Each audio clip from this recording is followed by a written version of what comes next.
Došao Bill Clinton u Sarajevo i vidi Fatu, te joj priđe, uze za ruku, poljubi joj ruku i kaže: Bill, a Fata će: bi, što ne bi.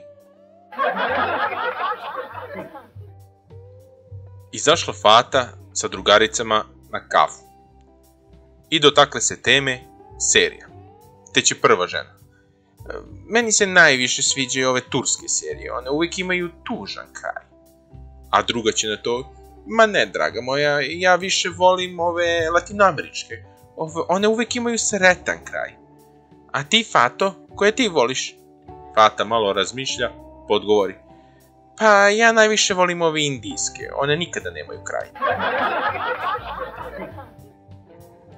Otišla Fata kod frizera i sluša druge žene kako se žale na svoje muže.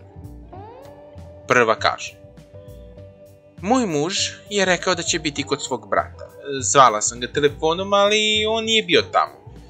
Sinoć je došao veoma kasno i ne samo da nije htio da mi kaže gde je bio, već je i vikao na mene. A druga nastavlja: da, i sa mojim mužem je slično tako bilo.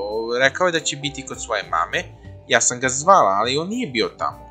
Sinoć je došao mortus pijan, ušao u kuću i pao na kauč i zaspao. A Fata se smeje: ja znam uvek gde je moj muja. A one ga pitaju: pa gde je? Ne znaš sada gde je? Znam, eno ga na groblju, zakopala ga pre 3 godine. Otišla Fata kod doktora i kuca na vrata. Otvara čovek u belu i pita je: gospođo, šta vam treba? A Fata kaže: moj muž ne može da me zadovolji, nikako ne može. Nema problema, lezite na krevet i skinite odeću sa sebe. I počeo on da radi posao. Jer bolje sada?